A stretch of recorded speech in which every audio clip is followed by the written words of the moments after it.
Alrighty, friends and automotive enthusiasts from every nook, cranny, and crevice of the great planet Earth. You've tuned into yet another soniferous episode of V8 Radio, Kevin. Soniferous. It's Greek. It is that which produces a lot of sound. Oh, there you go. As opposed to being smelliferous or stankiferous. I've been all of those. Yeah, well, hopefully this show is only soniferous. Right on. I'm your host, Kevin Oeste, joined as always by our esteemed co-host, Mr. Mike Q-Ball Clarke. And yes, you are listening to the V8 Radio Podcast, and thanks for tuning in. And hey, while you're at it, zip over and hit subscribe wherever you're listening. Normally we ask people to subscribe at the end of the show, but now we're going to ask to do it in the beginning because maybe it's going to work better that way. I don't know. You never know. Never know. And go ahead and leave a rating and a review before the end of the show, too. Yeah, right. Do it now if you like this much of it. If you have listened to the show before, you know that this is a show about cars and car stuff generally. And we start every episode with an automotive trivia question. We ask each other these and then go for the answers at the end of the show, usually when we ask and beg for subscriptions. but this time it'll only be the trivia question at the end. Right on. Have you, Mr. Q-Ball, in fact, prepared a trivia question for this episode? Kevin, you've asked me this every show, and every time I say yes, today being no exception. Right on. So here we go. All right, Kevin. We've talked about the Studebaker Avanti on the show before.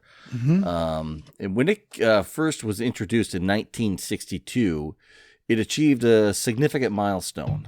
What was that milestone? I will say, let's see, 1962. That was quite a few years ago. And that car was pretty unique in the way it was designed. It was designed by our good friend, Mr. Kelton Lowy. Raymond Lowy. Sorry. Yeah.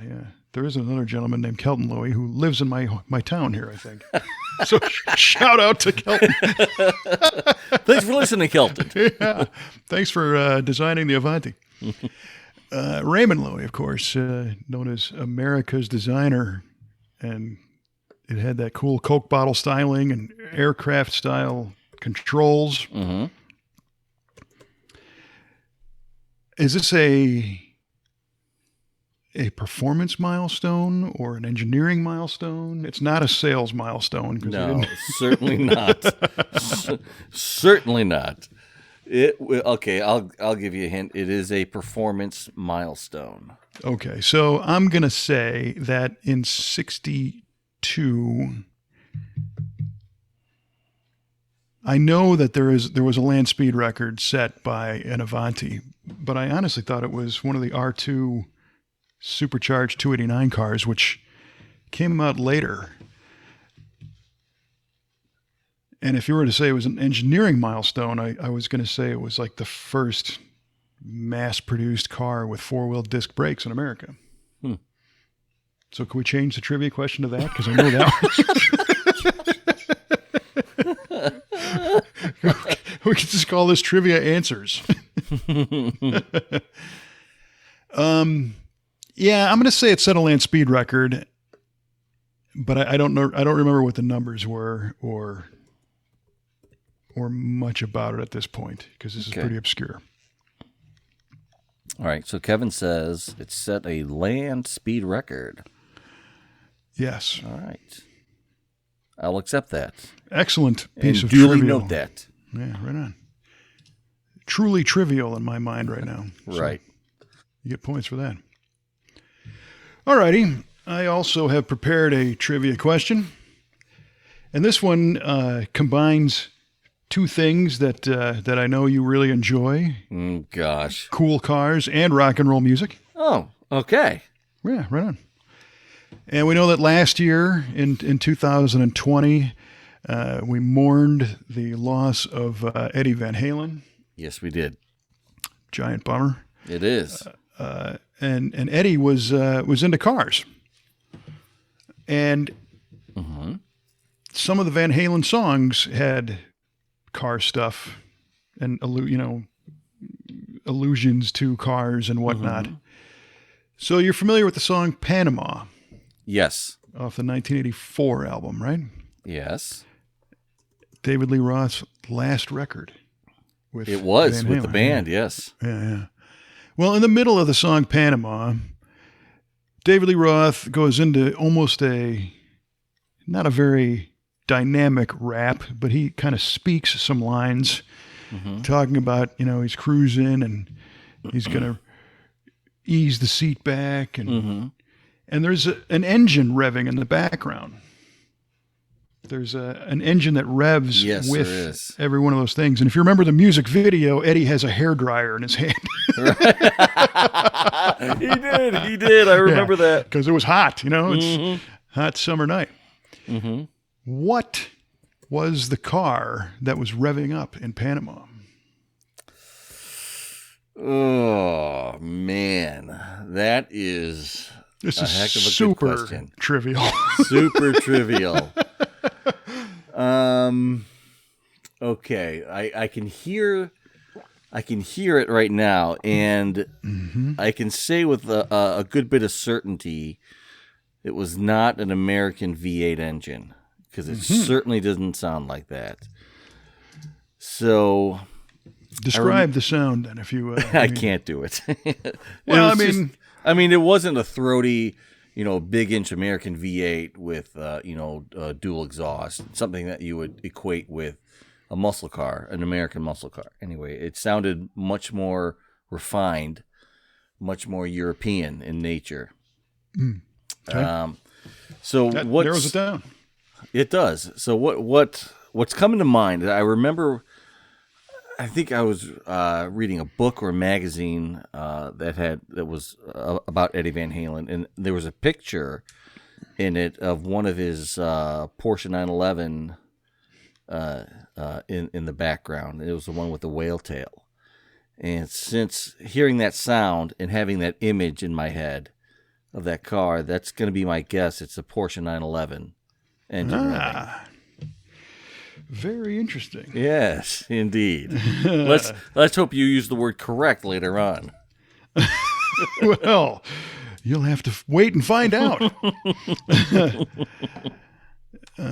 Very interesting. So I could see how you would suggest that the Porsche 911 timbre, if you will, is very different. It's maybe a higher pitch, maybe it's quicker to rev, whatnot. So you say a Porsche 911. You can almost hear that whale tail in action. Yeah, right. All right. Duly noted. Right on. All right. So it's been an interesting kind of time period since the last time we recorded, which wasn't that long ago, but it's like a whole season changed for me.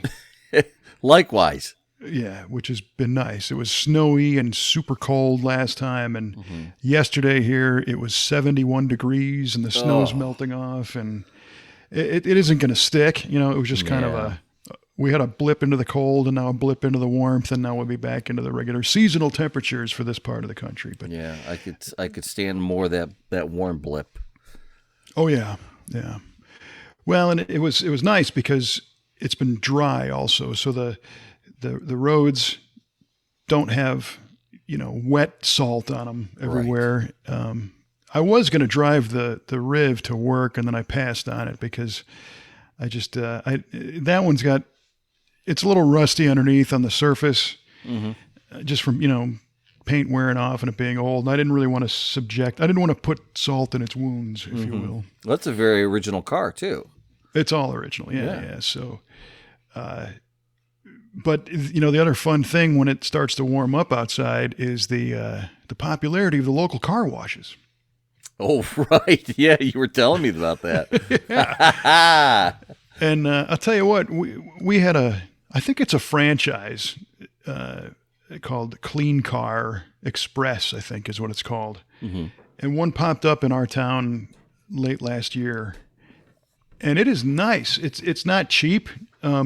but you feel like you're getting a decent value out of it because Kelly and I both have the unlimited, monthly membership deal Yeah. where it's truly not unlimited. They do say you can only wash the car once a day. Still. That's fine. That's Exactly. great. You wash it 3 times and your membership is paid for the month. Totally. Yeah. And especially this time of year. So I took her truck through the car wash a couple times already this week. And it's nice. It's a contact car wash, but it's got Sure. microfibers that hang, and it gives you a frickin' light show going through it. Doesn't it? Yeah, it's crazy. So it spits the soap all over the windshield, which makes the whole thing kind of frosted over and opaque. And then all of a sudden, all these red, green, blue LEDs start going off, and they beam the logo in light onto the windshield. Do they really? As you're going through? Yeah, it's like a gobo is what they call that. It's an event. Wow. Man, I hope one opens up in my town. And they're really doing it right, and they've got a texting program where I'll get a text and it's like, hey, do you want a free wash? It's like, sure. Absolutely. Hit yes. And then it's like, give me your friend's phone number and we'll give you another free wash. Well, heck yeah. Okay. Give them my number if you want. I will. That's fine. I think it's geofenced, so your area code might not work because you're too far away. Story of my life. Yeah. But the downside is I'm certainly not going to take the old Buick through that thing. Yeah, no. I have taken it through car washes in the past. Mm-hmm. And it only leaked in one spot, which was pretty remarkable. Of course, it was the driver's side passenger Absolutely. Window, right at the top of the window. Right in the face. Yeah. I've had much worse for cars. There was one, I don't remember which car it was. One of my many junkers along the way. The floors were so rotted out that I actually went through a car wash and the undercarriage spray hit me right in the pants. That's beautiful. Yeah. But I'm more concerned with the trim and the stuff on the riv getting hung up. Yeah. Well, in the side mirrors too, they're not as robust as they are on a modern car. They could get knocked off easily and do some damage. Yeah, they don't fold. Exactly. Yeah. Yeah. When I first got my GTO shipped up here from my dad's place out in Tampa, it was about February. It was about this time of year. And it was sent on an open transport. So when it got here, it was just so filthy. I mean, it was terrible. I bet. And yeah, and the first nice day that we got, I did take that car right to one of those automatic car washes. And you would never believe all the eyes that came out to look at that as I was going through it. Yeah, the people were like, "Oh my gosh, that is the coolest car ever!" Right on. And and it had a couple of leaks here. I mean, some inside drips, but it wasn't bad. It wasn't bad at all. I was really surprised I didn't get soaked in that. But That's cool. Came out pretty clean. Yeah, and this one, it does a pretty nice job, especially if you can go through it every day, Oh, for sure. But another innovation that I thought was pretty neat is they have a tire shine applicator, which is it's like an 8-foot long roller. Yeah. Yeah, and as you drive through it, the rollers approach the vehicle and they spin and brush the tires, and it's not super shiny, which is good. But I did notice that whatever the chemical is ended up on the brake rotors. And it really? First stop was a little bit interesting. Whoa, Nelly. Yeah, a little bit. I mean, it wasn't terrible, but I was like, oh, interesting. So, I'm surprised it got that far in. That's crazy. I think it depends on what you're driving. Certain wheels have more windows. Yeah. And whatnot. But yeah. So it's always a good sign of springtime coming when you can get the cars washed and get outside and enjoy them, for crying out loud. Yeah, I'm looking forward to that. I mean, this really gave you a little bit of a taste. So makes you really kind of amped up and get things ready for when the weather is nice. So that'll be nice. Well, it was really good for my mood to have some sunshine and a little bit of warmth. And I didn't take that for granted when I lived in Southern California, because I moved from the Chicago area to LA, and it went from, I think in LA they had 350 days of sunshine. Oh, Something yes, please. like that. Yeah. And of course, in Chicago, you have 350 days of gloom, Cloud cover. Yeah. and road construction. Yes. So it was very much appreciated to go out there and have that. And it was interesting where I lived in Hermosa Beach. They had this thing called the marine layer, which in the morning you would have this almost, it looked like clouds, but it was like a hazy cloud cover. And it was just, basically moisture in the air from the ocean, and it would all burn off by like 11:30 in the morning. And Okay. so it made it kind of nice to go to work because it was like, it's kind of cloudy and misty out. And then in the afternoon, it was beautiful. That's nice, man. And I certainly miss that aspect of it. Yeah, I can believe that. Yeah. I mean, I've spent some time, a little bit of time in California, and I mean, I never lived there, but visited, and I did like the weather. I can understand why a lot of people want to live there. It's beautiful. Yeah, if they just fix the rest of the state, it'd be nice. Yeah, well, there's So that. I'm actually heading out there next week, as a matter of fact. Nice. Kelly and I are going to take a little trip, and we don't have much of an agenda outside of seeing some friends. Last time we were out there, we did some tourist stuff, which was cool. We went to the Peterson Museum, and we had talked about that. Right, yeah. And I was looking forward to that again, but it's all still shut down because of the COVID. Is it really? Yeah, everything is closed out there still. So we'll see. We've got some outdoor, barbecue gatherings planned with friends to just kind of chill out and hang out and enjoy the weather a little bit. If I see any cool cars, I'll be sure to snap some photos, and maybe I'll get to see some car buddies, and we'll go from there. Yeah, what about our buddy that led you on the tour, that Vault tour?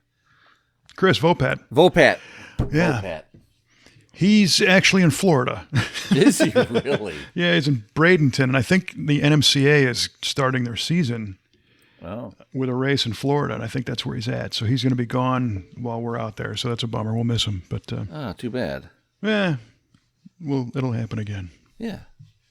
Yeah, hopefully a lot more things start happening this year, as this vaccine starts working its way through everybody, and we can start having events again. Right. And, like Power Tour and later on the McCacken Show and then the SEMA Show and all that good stuff and everything in between. So Power Tour has been interesting because there are those who claim that it's happening even though they've not released official info. I see. Oh, and Brian, our parts guy, is one of them. He's one of the guys who's kind of sleuthing on the Power Tour. And what a lot of people have done is looked at some of the sponsor companies and venues where it could go. And some of these websites have Power Tour dates posted on them, even though there's the been hot no rod official guys, release. Oh, correct. Wow. So there are people that have rooms in cities already. Oh, wow. Yeah, right. And it's not guaranteed to happen yet. And I'm sure they can cancel a room or whatnot, but that's hardcore. That's cool. That is cool. I mean, people want this a lot. They want it badly. I mean, I was bummed when it canceled last year. Even though I couldn't drive anything yet, I still wanted to go out and see it. And, right. Go to some of the stops just to hang out. Which, our last episode, we covered our top 5 individual things that, we still get excited about. And Power Tour would definitely be in my next top 5. All day. Again. Yeah. Yeah. All day. Yeah. I remember that was a great time when the second time, I did some legs of the Power Tours when it went to Gateway Park, and we got to hang out a little bit out there. When you were out there doing some stuff, and I remember that I was belly aching because that GTO of mine wouldn't start very easily, but we since got that ironed out, which was good. But you fixed that. Yeah, sure did. I fixed its little red wagon, boy. That's right. Oh, my goodness. Well, we got some interesting responses on that last episode of the top 5. We did. It was pretty cool. It struck a chord with some of our loyal V8 radio listeners, which was cool. Mm-hmm. And I actually have some of those lists, so I thought it might be kind of fun to read them. Yeah, for sure. Thank you. I was thinking about that too, and God dang it, that's why you're the big daddy. And you run this thing because I don't think of nothing right. Well, I thought this would be kind of cool. We try to include our the listeners as much as we can. Sometimes with podcasts, things get a little bit inside baseball, and you don't know. They're referencing people that you don't know. I think the closest one for us would be Frank. Yes.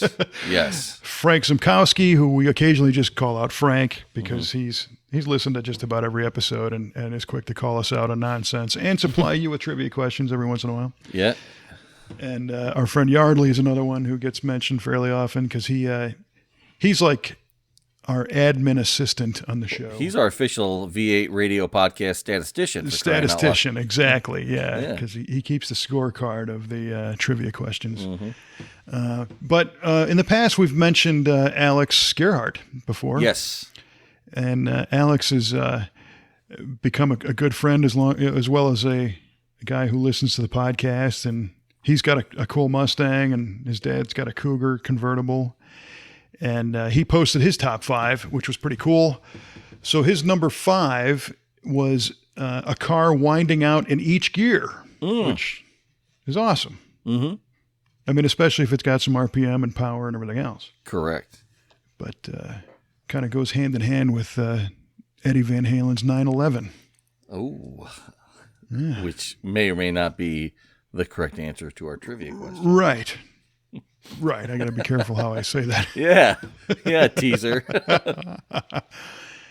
His number 4 was cruising and jamming to some awesome music, which is huge. It's another one for sure. I have an old iPhone that I use only as a music player now. Oh yeah, and it's got the wide power plug on it.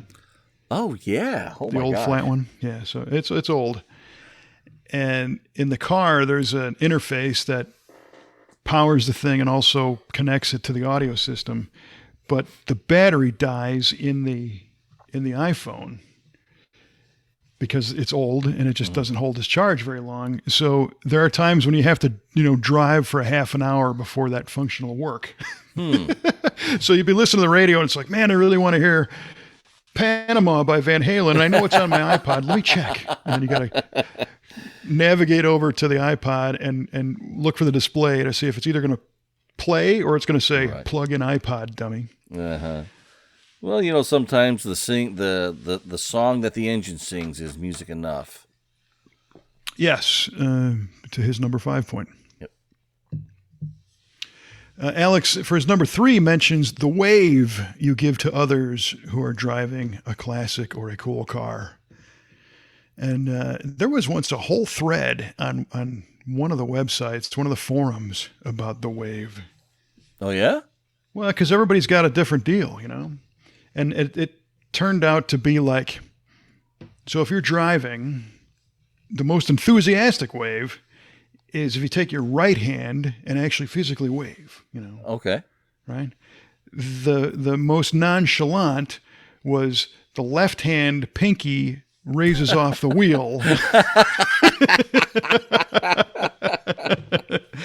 And you barely give a nodding glance, And it seems that there's a hierarchy of coolness when it comes to cars with certain people, So yeah.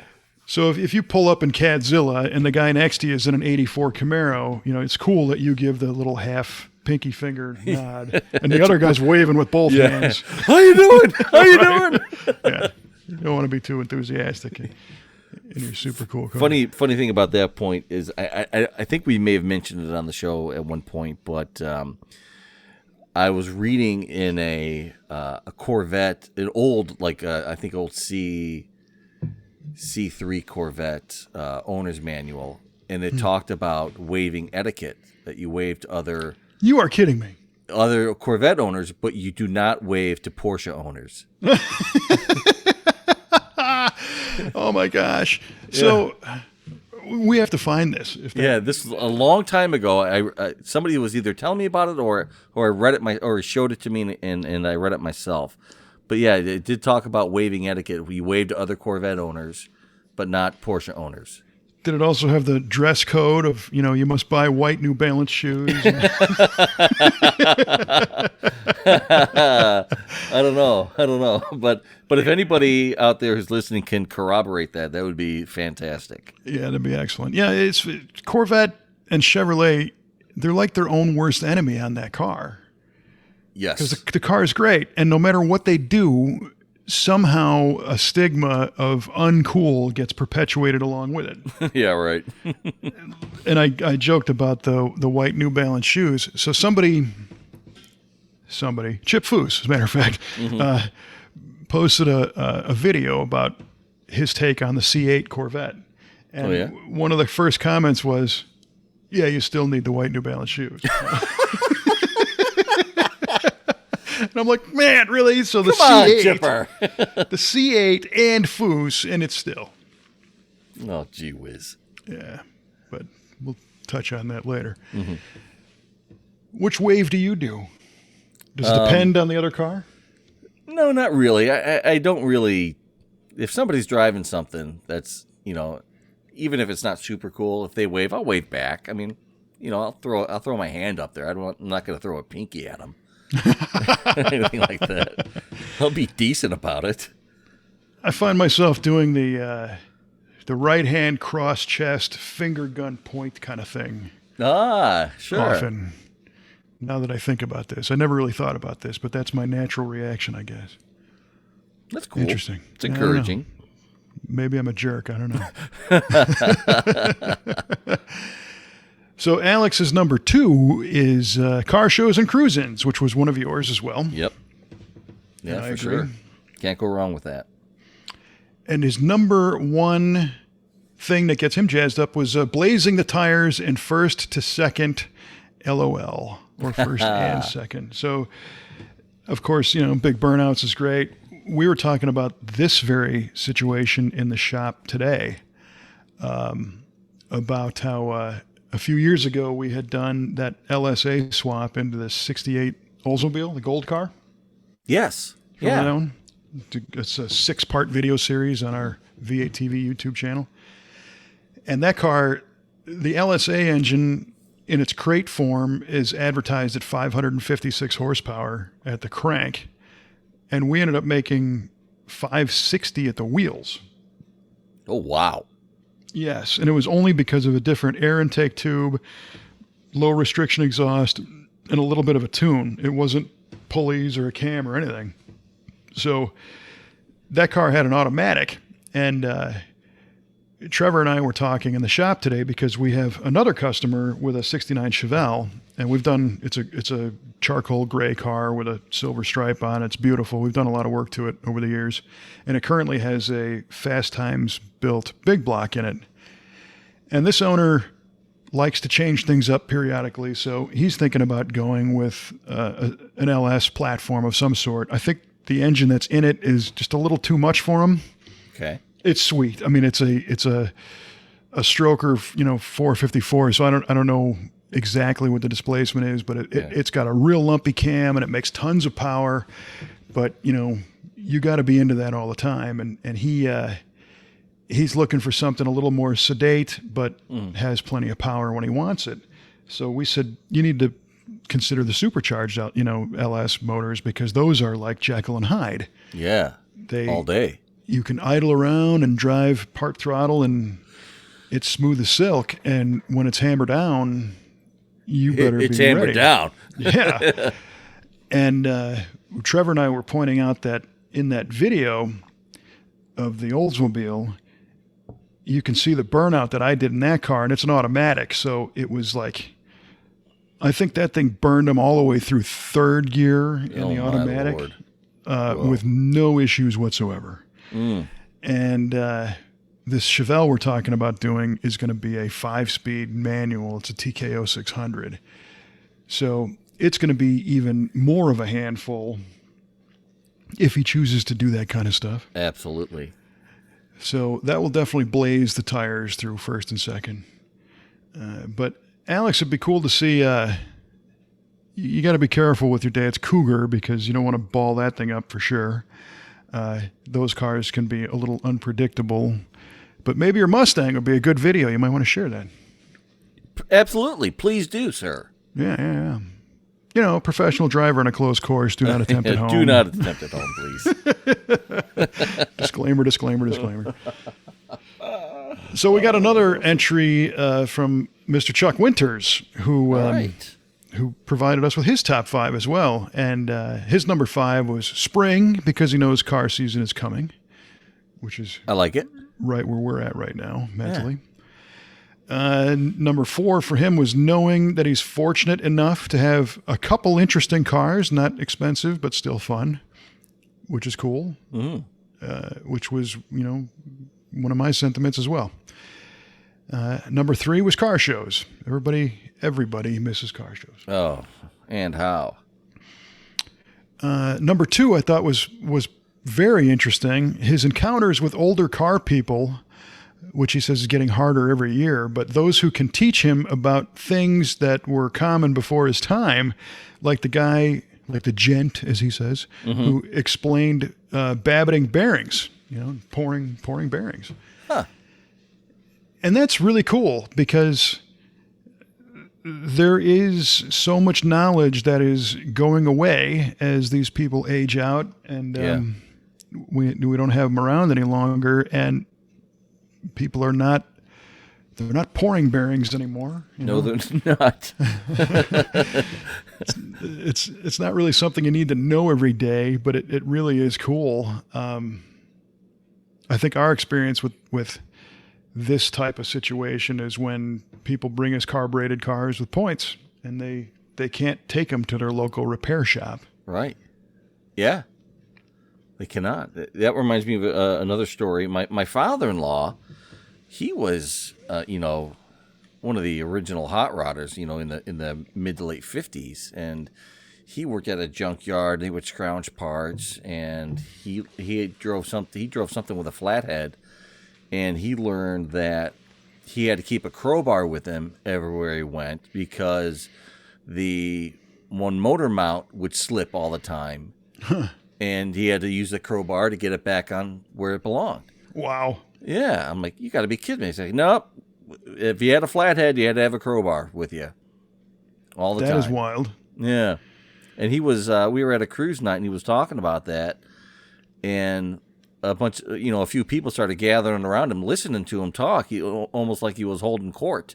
Oh, heck yeah. Yeah, it was great. They were just hanging on every word. I mean, this is the guy that lived it, back in the day, literally back in the day. Yeah. Way back in the day. Mm-hmm. Yeah. No, that's super cool. I love hearing those stories and talking to guys who were there. And we get a lot of the feedback on Muscle Car of the Week of those who were, of driving age in the mid and late 60s who tell their versions of the stories of the cars that we feature and call me out saying that that's a bunch of crap, or they agree and say, yeah, you're right. That's how it was, or whatever. And sometimes people will spend the time to write giant paragraphs about, the car they had, or their buddy, or a race, or some other experience they had with the car. And that stuff's really cool. And like Chuck says, those opportunities are getting fewer as we go along. So I would encounter anybody, if you go to a car show and, you see some gent, as he says, with a walker or a cane, and kind of just struggling to move around. That dude might have been king of the street for sure at some point. So it might not be a bad idea to ask him his opinion on whatever's sitting in front of him, and be prepared to get some stories. Yeah, I do love listening to those. That's a great point he made. Yeah. And his number 1 in his top 5 was kind of the opposite, encountering a younger person who is interested in cars and wants to learn. And he says he owes it all to the people from number 2 to pass along what he knows. So that's pretty cool. Kind of closing the loop on that one and taking the knowledge from the older crowd and stuff that he's learned on his own and sharing it with the next gen. Couldn't agree more. Yeah. Could not agree more. That's great policy. So. What was it, last week that I was fortunate enough to be asked to be on a panel of marketing digitally to car enthusiasts going forward, and that was one of the big topics. Was reaching the next generation and what are they after? What turns them on? And I think there's some universals in there that like in Alex's top 5. Everybody likes to see tires blazing. Mm-hmm. It doesn't matter what you're into. We're going to have to reach these people differently because of media changes and whatnot. But the one thing that there was a little bit of a thread there, commonality by some of the guests, and this was held on this new platform called Clubhouse. And Clubhouse is an audio-only social platform. So somebody hosts an event and you tune in, and it's basically like radio, but during this you can hit a little icon to raise your hand, if you will, and they can ask you or you can ask the panelists questions. So it provides a little interactive two-way thing. And, there was some heavy hitters on this thing. Guys who are social media influencers. Chris Fix was on it. He's got 6 million YouTube followers. 6 million subscribers. Yeah. Yeah, and RJ, who used to be with Super Street Magazine and is now the media guy for McGuire's, and Howard Lim, who used to be publisher of Super Street Magazine and does media work for Pioneer Car Audio, and Harold was on, and he's the co-founder of Dub, along with Miles Koufax. Mm-hmm. So that was cool. I'm still not sure how they got me on that one. One of these things is not like the other. You are Mr. SEMA, that's how. Yeah, well, there you go.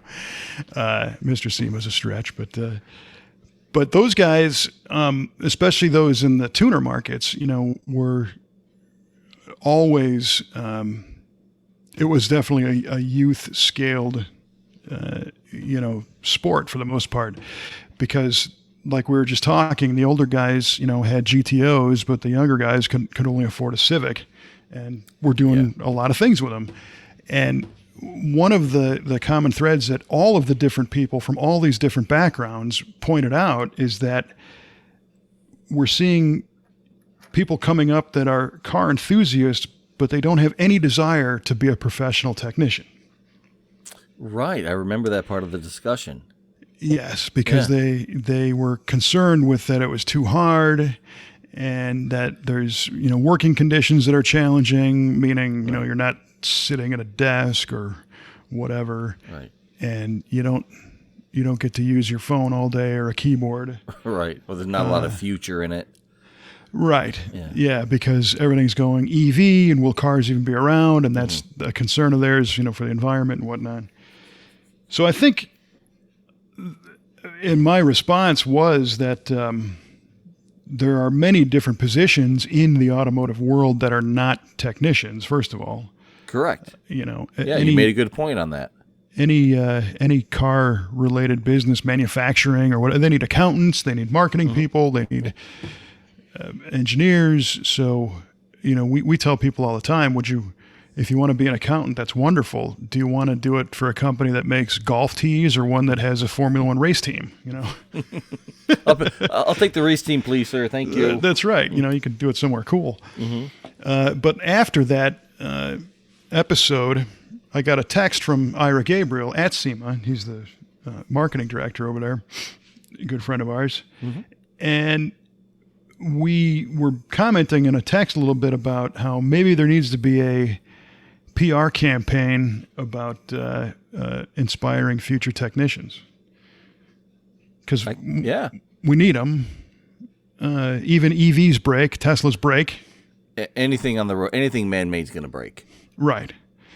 And the truth is, today's it's no longer a mechanic. These are guys and gals that have to be diagnosticians and, software engineers half the time. And it's a high-tech field, and it's pretty cool. It's problem solving. It's hands-on, even though it's becoming less hands-on, I think, because a lot of things are, you don't find dealerships rebuilding engines anymore.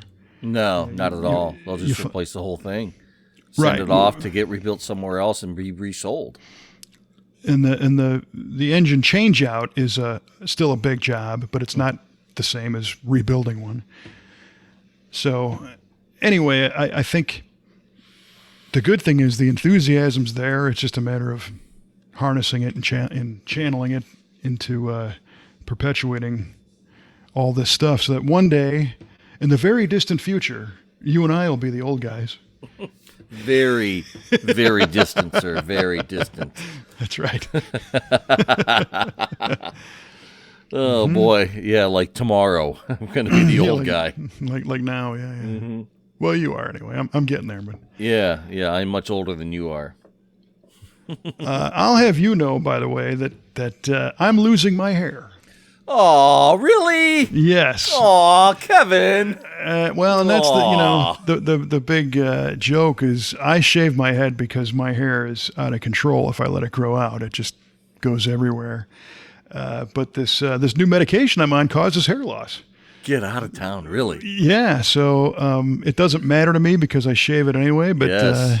But now it's as it grows, it's a little more sparse up there. A little thinner. Oh man. Well, I'm sure you'll have no problem embracing your baldness. I encourage that every step of the way. Yeah. Well, I've been shaving my head for 25 years, so it doesn't really matter. But yeah. That's awesome. yeah. I just noticed that. I was like, wow, look at that. Mm-hmm. Earlier, we touched on Mr. Chip Foose for a second, and he's got a video series out, which is pretty cool. It's done in conjunction with Haggerty, and it's called Chip Foose Draws a Car. Oh, I've seen that once or twice, maybe. Yeah. Yeah, it's cool stuff. And it is what it says. Foose takes an existing car, and he will put his spin on it and render it out and go through a description of the design language and why he's making the changes he's making and, what the challenges are and all the rest of it. And I watched a couple episodes the other day, as a matter of fact, one of them being that C8 Corvette. And it was interesting what he came up with because his point was that the Corvette, there's only two cars, in his opinion, where the design lineage from day one to today is easily traceable. All right. Right? So the one was the Porsche 911. Easy. You look at a 911 today, you can easily see the original 911. Sure. The Corvette did it also until the C7. Okay. And Chip feels the C8 is too much of a departure away from Corvette design language. It is. It's a complete departure. Yeah. It's a whole different animal. And I think that's okay. I do too. I think sometimes manufacturers get a little bit too bogged down to, hold on to that nostalgia. Mm-hmm. But at the same time, I think he's got a great point. If you had that lineage since, a straight line since 1953, it's kind of a bummer to jump off at any point. I guess. I memean, it depends how you look at it, I think. There are a lot of people who thought that the Corvette in its C7 state was pretty much the end of the line for what you could really do to that car to make any changes to keep making it interesting. And that C8 is what had to happen in order to keep moving forward with the design, keep moving forward with technology. Well, definitely with the technological platform of going to a mid-engine, it had to look different, just because of the shape and the function of the car. But what he did in his rendering was take a couple traditional Corvette elements and put them in the C8. Oh, okay. And it looked pretty cool. He was cognizant of the fact that you can't change the proportion of the car because you needed the space for the mid-engine and the greenhouse and all the rest. Right. But by applying a few of these touches, it made it more believable as a Corvette than Okay. All right. the clean sheet that is the C8, I think. So that was pretty neat. I'll have to look at that. Another one that he messed with was a split window 63 Corvette. Oh, cool. And I'll tell you what, I know it's only a drawing, which is wonderful because it's a sheet of paper, because you really have to be confident in what you're doing if you're going to alter a split window Corvette. Agreed. I mean, mustache on the Mona Lisa comes to mind, you know. Nice. That was one of the,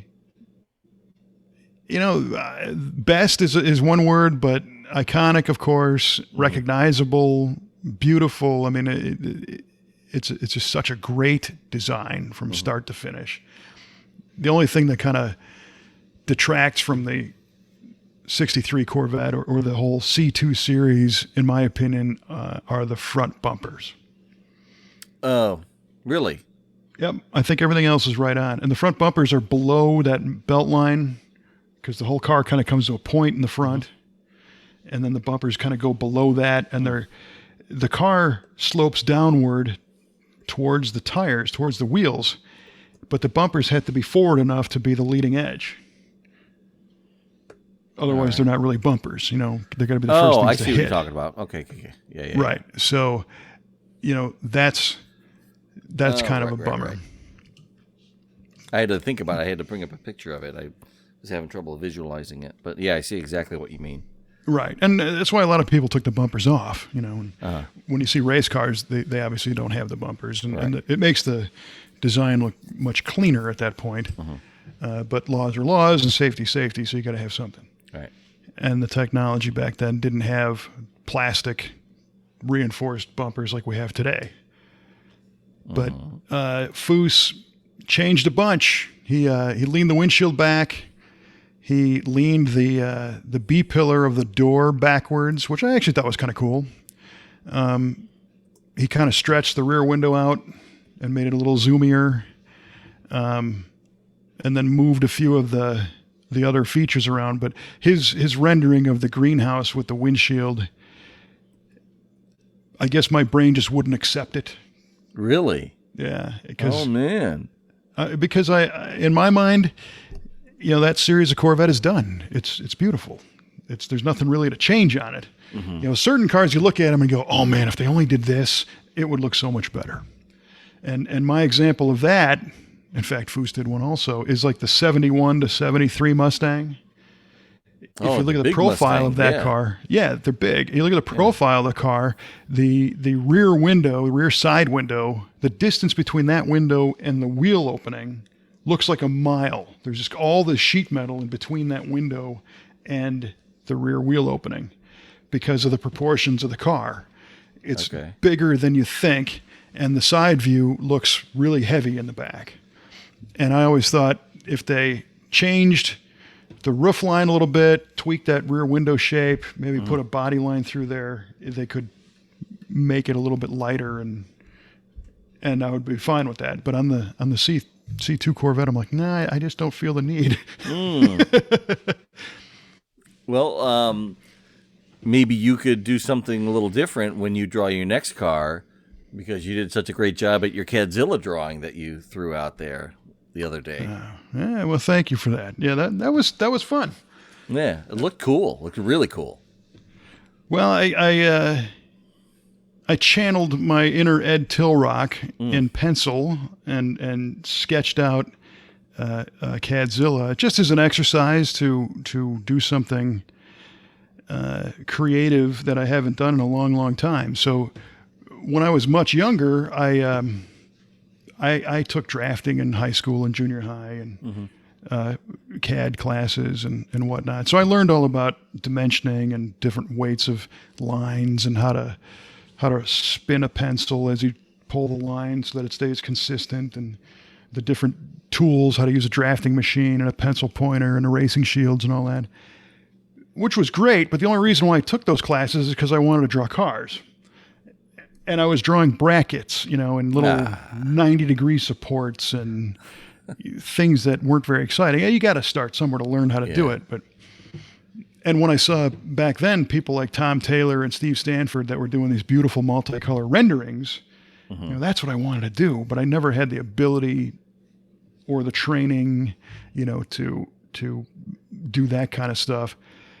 But over the years, every once in a while, I'd get the wild hair to give it a try.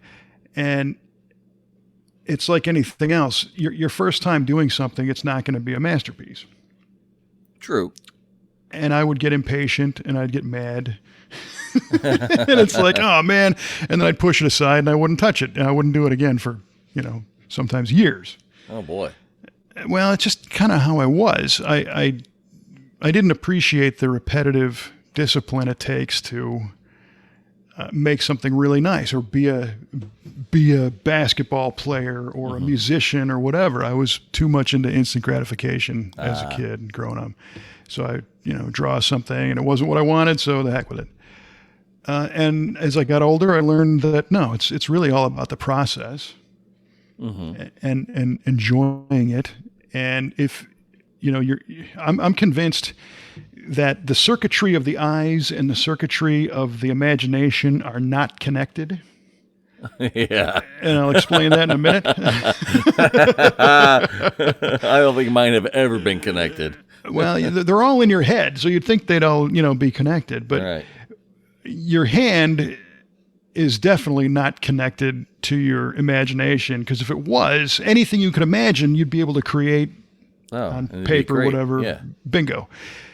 But when you are imagining something and then you try to visualize it and it doesn't come out even close, that's what gets frustrating. And I got to the point where it's like, well, you know what? I can imagine this, so I don't really even need to do the image, because I can kind of see it in my head and that'd be cool and whatever. But I've learned that if you can create something on paper and bring it to life so that your eyes can see it, that's exciting. Agreed. Yeah. I mean, every once in a while, I'll draw something that I think looks decent. I mean, most of the time I'm my worst critic, and I'm really not a very talented drawer at all. But sometimes something will happen where I'm like, holy cow, that looks pretty good. That's crazy. But most of the time it's garbage. Well, same here. But what is interesting is that the pleasure center of imagining something is different from the pleasure center of seeing it as through the eyes. Yes.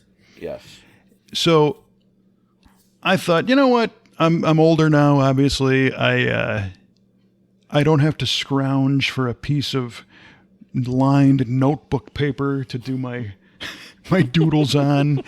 Why don't you get some paper that's, designed for the medium that you're going to use, and go, get a decent eraser that's not the back half of a pencil, and, get the tools. Anything you're going to do, get the right tools if you can.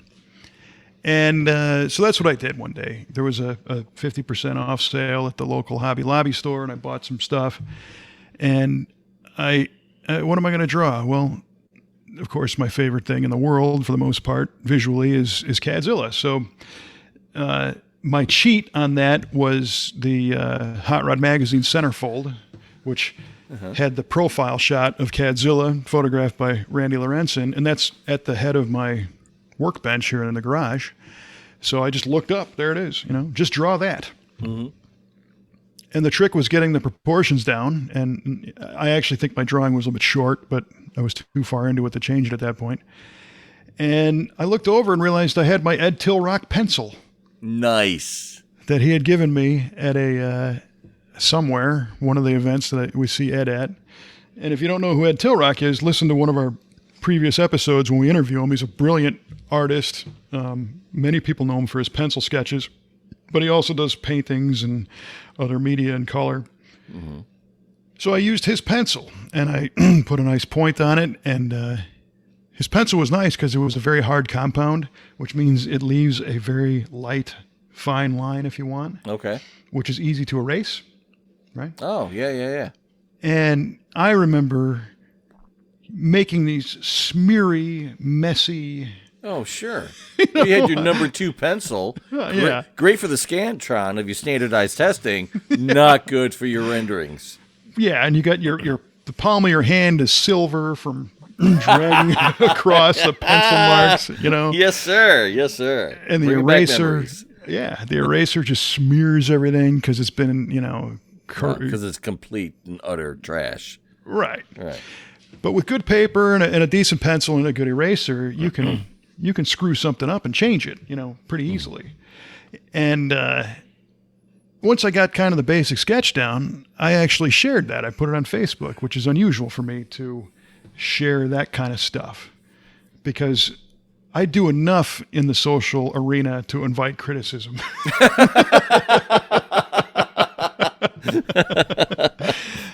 I don't need to add more fuel to the fire. Right. But thankfully, everybody who commented was very positive. Yeah. And I got a lot of thumbs up on it. And it was like, hey, that's pretty cool. Yeah. Including Ed Tilrock, which was nice. Oh, that's huge. Yeah, it was. And he's a great supporter of anybody who wants to do anything creative. As is most artists, you know. Sometimes we tend to think of it as a big competition, you know. Well, I'm not taking any food off Tilrock's plate, for sure, with my crappy drawings. So once I got the pencil sketch down, I thought, well, you know what, let's take this up a notch and see if we can put some color to it. And the cheat, again, was that Cadzilla photograph was shot in a studio with a softbox overhead. That's one giant light, basically. So if you look at the car critically, there's really only 2 colors. Okay. There is the top vertical or the top horizontal surfaces that are reflecting the light box. And then there's all the rest, which is the dark eggplant purple. Oh, okay. If it was lit from the side, there would be a gradient of color. Right. As the fender rolls and whatnot. I see. But this is such a basic form with this very clean lighting that I went, well, heck, all I need is light purple and dark purple. And just put them in the right places, and you're done, you know? Done. Perfect. Yeah. And also there's some chrome spears down the sides, and that's a slightly different challenge. But I wasn't really cognizant of the process to take a sketch to an inked colored image, right? And I really was recalling George Trosley from his artwork in Cartoons Magazine. And he did a column called, How to Draw, basically. And he always said, sketch it out with boxes and do the proportion things. And at the end, he would say, ink it in and be neat and ink it in. So I thought, well, maybe you just get your pencil sketch down, leave the pencil, and just ink over it, right? Yeah.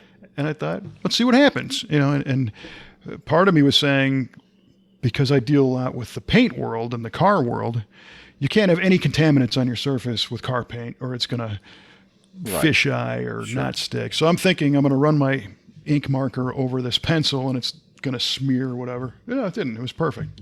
Oh, good. So then I realized, what I need to do is use a couple straight edges and really draw some nice lines instead of freehand where things can curve a little bit. Sure. So I was able to make the side spears like really nice and straight and the bottom of the car. And it took 150 tries to get the roof profile to be accurate. Is that right? It's close. It's not dead nuts. But that car, again, like the Corvette, you'd know it if it's wrong right away. Yeah, you would. Especially to me, because I've been looking at that car so long. Yeah. But I think I got pretty close, and when it came time to ink this thing in, I was smart enough to do the lighter color first, so that you can't make markers lighter on paper. You can make them darker. Yeah, you're right. That's a good point. But one thing I did not know is I was using a water-based marker, and guys like Foose use an alcohol-based. Okay. And the difference is the way it blends. Oh, all right. Oh, with the two colors to blend in together? Not only that, but with a water-based marker, and it also kind of depends on the paper, if you do a stroke with the marker and then go right over it, it's going to get darker and darker. Oh, okay. To a degree. The alcohol-based basically lays down the same color, and you can go over it with the same thing, and it kind of stays the same. Oh, really? Yeah, it's just a different medium. It just works differently. Sure. Okay. Which is why you don't really see strokes and marker lines in Foose's drawings unless he wants them to be there. Mm. Okay. So he might do like a big swatch in the background as, the background or whatever, but like the middle of the body panel is going to be all purple if it's supposed to be purple. It's not going to be striped. The water-based stuff makes stripes. So my Godzilla's got stripes. It's all right. Well, I learned, I learned that that's okay. And it started doing it, and the old me would have balled up that paper and threw it out right away. Mm. But I thought, no, what the hell? Let's just see what comes out. Yeah, so good. I'm glad you did. Thank you. Yeah. So I inked the whole thing out, and it came out pretty nice, and again, more people commented that they thought it was cool. So it was a fun exercise to do something different. I actually ordered a set of alcohol markers now. So. Oh, did you? Yeah. And I'm going to do the exact same drawing again. Cool, man. I can't wait to see it. I'm going to get Godzilla right. Which is another thing that as a kid, I didn't have the perseverance. I thought if you're going to do an art project, you have one chance. Oh, really? That's it. You don't get it right, you're done for the rest of your life, huh? Yeah, right. You got this piece of paper and this assignment, and if you screw it up, it's screwed up. It's not do it again. And watching Foose in these videos, he lays his it's like a tracing paper basically over an actual car, and he quickly sketches out the proportions. Okay. And then he starts to do his design work on top of that, and he'll mark up the whole tracing paper to a point where it's pretty jazzed up, and then he'll throw another one over that and start over and just copy what he wants. Oh, okay. And bring that layer through. And when he's done, he's got like 5 or 6 versions of this as it was evolving, right? Well, there you go. Exactly. So I'm like, boy, why the heck was I so stupid about this? Is I so hard-headed about it? Yeah, I guess so. Hard-headed is a good way to put it. So I'm actually kind of excited about doing Godzilla again with the other markers, and I'll be able to do several things differently. Hopefully, less stripes. The colors will be more accurate to the actual car because this is more purple and it should be darker and whatnot. And then another thing about the water-based markers, one of Foose's tricks, which is brilliant, is he uses an acrylic white paint when the whole thing's done, and he'll put these little dabs of white on the chrome that make it look like a glint of light. Shine. Yeah. I've seen that. That's a nice touch. Yes, and you got to know where to put them and all that. But so I thought, well, heck, I've got some. I bought a white acrylic paint marker, easy to manage. Mm-hmm. And I put a few dots on this Godzilla thing, but the acrylic is also water-based. So it blended into the water-based marker ink, and it just lightened it, and it didn't give that white... Didn't stand on top, huh? Pop, right. So the water-based acrylic paint pen will not melt the alcohol-based marker, and that's why that works for him. So makes sense. Yeah. So it was a good learning experience, for all that stuff, and I wasn't really frustrated at all, and it didn't aggravate the hell out of me. So that was all good. My God, man, you're starting to mature. You're growing up, kid. You're growing up. Just starting.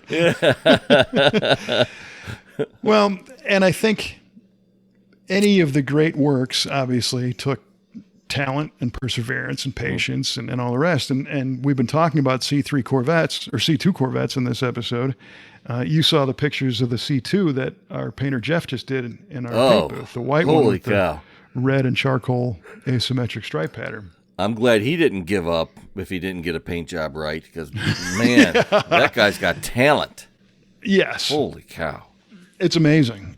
And that car came to us in white, but it was originally a blue car with a blue interior. but it came to us in white with a red gut and a non-original engine. So the owner did not feel, any problems with changing any of that stuff. Sure. So we did a few tricks to the motor with a fuel injection setup. We put a Global West suspension on it.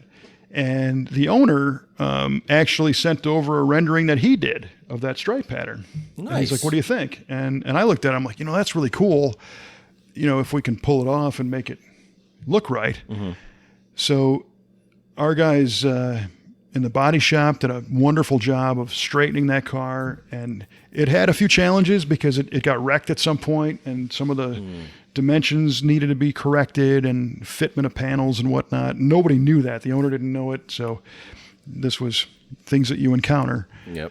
But when it came time to spray it, that white is ermine white, which is an original Corvette color. But the stripe package is a charcoal and a kind of a bloody red. And Jeff tweaked those colors to make them match. And he said originally the owner wanted a more bright red, and Jeff said, no, it's going to make the white look yellow, so let's do a different color red. And the owner of the car entrusted him, which was the right move. And all day. Jeff kind of reworked the stripe design to fit the car better, and he and I both talked about certain things, and let's move this stripe over an inch because it's not going to interfere with the door edge and blah blah blah. And he taped that whole thing out and sprayed it, and it came out phenomenal. Oh, dude. Wow is all when I saw that. Wow. Yeah. It is just so cool looking. Oh, my gosh. The contrast is just so perfect with those colors against that white. And you're an OCD guy, and did the asymmetric stripe bother you? No, not a bit. Not a bit. That's the only negative feedback we got. Is some people are like, "Oh, I love the colors, the paint looks awesome," but my OCD is going crazy because it's not two equal stripes. I mean, I can see where that would bother people, but that looks so good. And to me, the asymmetric stripe is really what helps set it off as well. Not just the color and the contrast, but the fact that it was offset somewhat. Yeah. I really dug it. It really reminded me of like a real racer. Yeah, totally. Yeah. And Jeff laid the stripes out with such precision that I think, the OCD would also kick in if the pinstripe wavered or wandered, that would annoy the crap out of me. But these are just dead nuts. Everything they are. They are. Yeah. Credit to Jeff. Oof. Absolutely. Buy that guy some dinner or something. Yeah, for sure. So we're very excited to get that car buffed out and put it back together. We're going to do some video on it. We shot video on that whole repaint process. Cool. So it's going to be body working a Corvette and priming and block sanding and all that stuff, and then painting and masking and taping and making the stripes. So, well, I hope you think about your boy Cue Ball when you need that voiceover laid down, because I would love to do that one. Oh, absolutely. Yeah. Cool. And as you can tell, my voice is going straight to the can right now because I'm so dried out. So I'll definitely put you to work. Thank you. Yeah. So you could see that Corvette on our V8 Speed and Resto Shop Facebook page, or our v8speedshop.com website. You can find all the build pictures if you haven't seen that one. It's worth checking out. Mm-hmm. And speaking of checking out. Yes, sir. I saw that segue coming. Well done. It's time to reveal the answers to our trivia questions. Indeed. All right, here we go. All right, Kevin, I asked you what, and we determined a performance milestone the 1962 Studebaker Avanti achieved when it was released upon the general public. And right. You said it achieved a land speed record, and that's all you really knew. You didn't know any of the particulars. And Kevin, you are absolutely correct. It did achieve a land speed record. In fact, it broke 29 world speed records at the Bonneville Salt Flats with its supercharged 289 cubic inch engine. And in case you were curious, the top speed it achieved was 178 miles an hour. Yeah, I was going to say 176, but Well, I knew that it was a record breaker, but what threw me on that question was that it was a 62, because I really thought it happened after that. Well, Maybe it did. If it, I'll have to check I honestly, it more. yeah, but I think it was timed so that when the car was released, it was like boom, Uh-huh. So I believe that it was in '62. Okay. So that rocks. Well, good. Right on. Nicely done, sir. Congratulations. Thank you. You are a winner. I'm a wiener. Yes, sir. All right, my question to you was in the 1984 rock and roll classic Van Halen song called Panama. What is the car that we hear revving up during the section of the song where David Lee Roth is kind of speaking over it? That's right. It's not the bridge, but it's kind of the slow part of the song. Mm-hmm. And your answer was that it did not sound like an American big V8. It sounded more European. And you said, how about a Porsche 911 with a whale tail, because you knew Eddie Van Halen had one of those. Mm-hmm. And that is incorrect. God! You are the worst human being ever. You are a garbage human being, sir. That was not nice. Not nice. But I'll give you half. It was one of Eddie's cars, which I did not lead. You came up with that. I did not reveal that these are Eddie's cars. Mm-hmm. But it was his 1970 Lamborghini Miura P400S. Oh, the Lamborghini Miura. Ah. Beautiful, amazing car. Mm-hmm. I was right about the European thing. You were dead nuts, yeah. You're just off by a country, I guess. Off by a country, yeah. So, a valiant effort nonetheless. Yeah, thank you. Oh, by the way, last episode I said that if I would have gotten this question correct, that would have been 3 in a row. That would have been my first winning streak. But our official statistician Yardley did correct me on that in a message. He said last year around the February-March time frame, you got 3 in a row right, or I got 3 in a row right. So I don't need your pity questions to help me 3 in a row anymore, man. I've already achieved that nonsense. Hey, I was a softball, and especially not this time. Because I only just learned this fact about the Lamborghini about 2 days ago. Oh, is that right? Yeah. Somebody was putting a meme out on Facebook that had a whole stack of yellow Lamborghinis. So it had the Miura at the top, and then it had a Countach below it, and then it had a Diablo, and then it had a Murcielago. And it said, which one's the car, Oh. Of course, it's the Miura, because the other ones are nice, but they're not that. Right. So somebody said, hey, interesting how the C3 Corvette looks very much like the Miura. And the Miura came out in '66. So did GM steal that design for the C3 Corvette? And I went, that's interesting. So I commented saying, well, I think, the C3 came out in '68, but you don't design a car in 1 year. Correct. So maybe the Corvette was being designed in '65 or, before the Lambo. But it turns out that I think I was wrong. It was the Lambo design does predate the C3 Corvette. So they might have. It might be an influence. It certainly looks like it. Yeah, very possible. Which led me down a rabbit hole of trying to learn all about the Lamborghini Miura. Really? Because I'm like, I love this car. I don't know anything about it. Yeah. So I learned about the different generations, and one of the sidebars was that Eddie Van Halen had a couple of them over the years, and it's the car in the song. And I went, you know what? That is a V8 radio trivia question. It certainly is. That's a great question. Yeah, right on. Bad answer, but great question. Good answer. Very close answer. Yeah. The right track, for sure. Yeah, you're the worst. And you, sir, are incorrect. Hey, there's got to be some suspense in the show. Yeah. Oh, man. All right. Well played.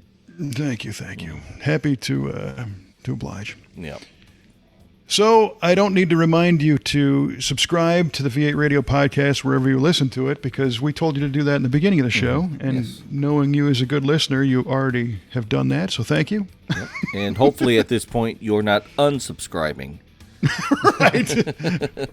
I don't think you have to tell them that because they've already tuned out. Right. They're listening to Business Wars or something. So we'll save more for next time. So hopefully you come back and enjoy the show once again. For Mr. Mike Q-Ball Clarke, I'm Kevin Oeste, reminding you to keep the tires spinning through first, second, and third if you can. See you next time.